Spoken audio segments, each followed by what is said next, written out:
be said that this is a typical collaboration between man and machine. And there needs to be a guideline for one to do an MTP.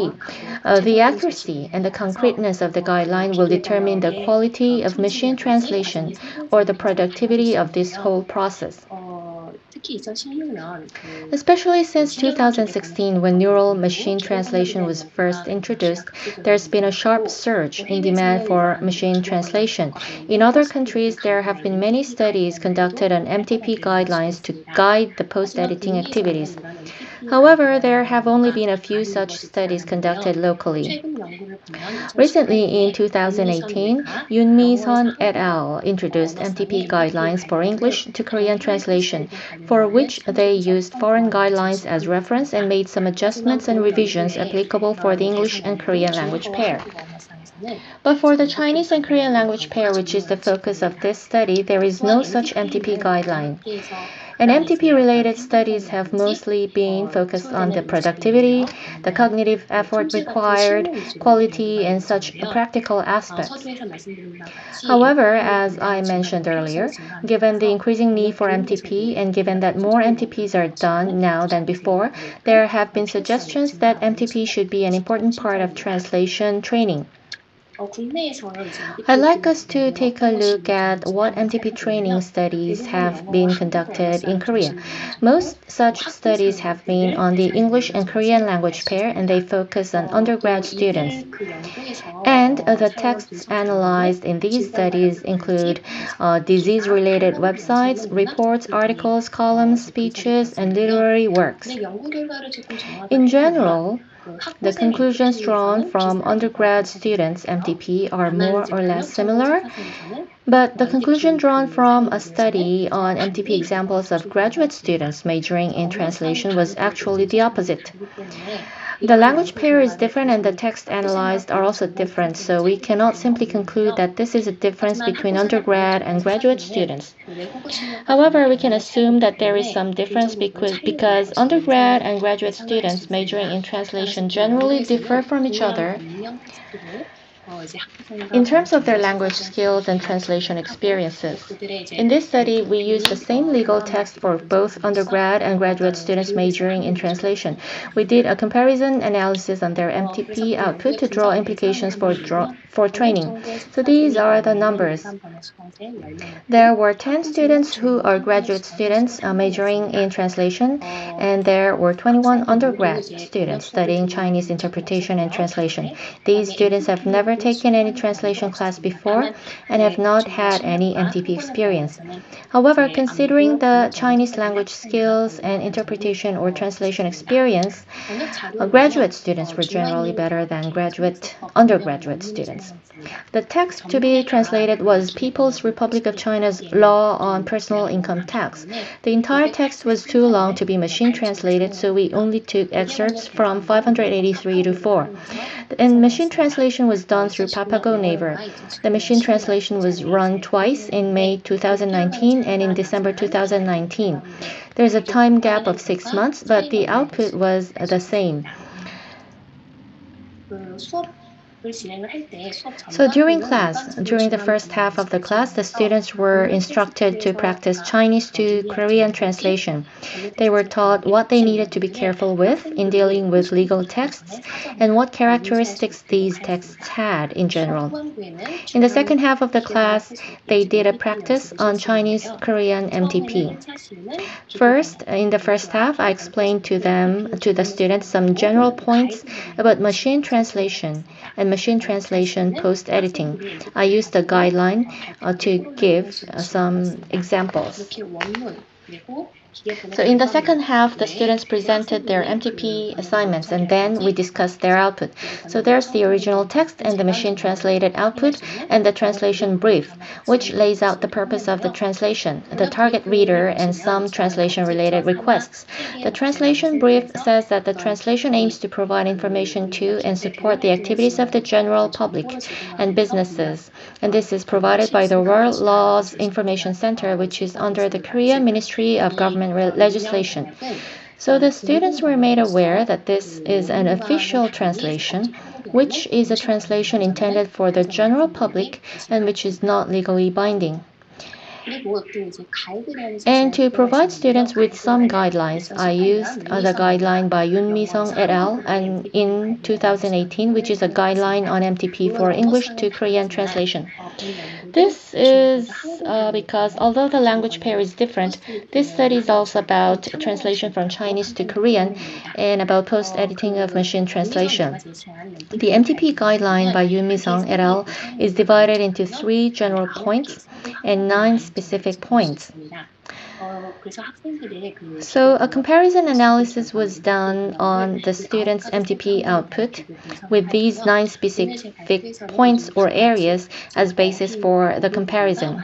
Today in my presentation, I would like to comment on 2 of these areas, and they are words and completeness. First on words, if you look at the source text, the original text, there is an enumeration of income types where personal income tax is applicable. And the machine translated output translated 공즈 신진예 as 임금, which is a similar but different term. And under number 4, 라오바오 저소득 is phonetically translated into 노무보수소득 in Korean.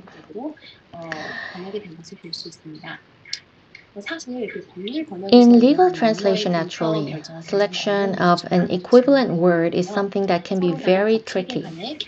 2 different legal institutions inherently differ from each other in their use of concepts.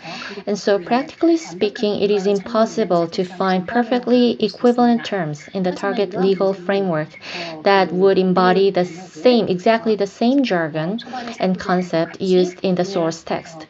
But as I mentioned earlier, from the perspective of communication between different legal frameworks, it now becomes a matter of choosing the strategy. So how much equivalence of legal jargons you choose to have may differ depending on the context and the function of the translation. If it is an authoritative translation that is as legally binding as the original, one may choose neutral term or literal equivalence. If it is non-binding and non-authoritative, functional equivalence, which has partial equivalence, can be used. So considering the text used for MTP practice, which is the law on personal income tax, it was to be an official translation, a non-authoritative translation. So one could choose the functional equivalence strategy to do MTP revision. So therefore, 공증신진예 can be revised into 근로소득, which is a similar concept we have in Korea, and 라오바오처소득 can be revised into 자유직업소득, which also means a similar concept in Korean. Looking at the MTP outcomes submitted by students, there were those who did not properly distinguish these different concepts, and it was observed that students did not review and revise Papago's translation of technical terms. This is a phenomenon that was also observed in another ongoing research done on undergrad students doing English to Korean MTP of medical terms. It was something similar with this study. However, there was one difference. In some cases, undergrad students added a footnote-type translation, which is an active intervention done by the editor, trying to explain the difference in concept. Therefore, we discovered once again that machine translation does not produce satisfactory results when translating technical terms, and for technical legal term, there is the option to choose the strategy depending on the context and the purpose of translation.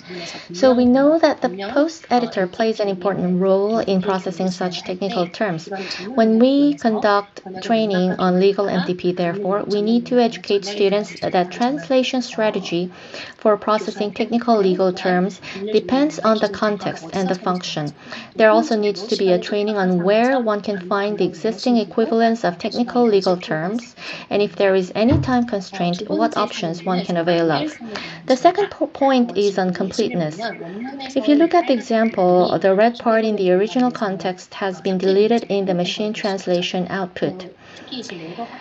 Naver's Papago especially has shown some omission problems from time to time.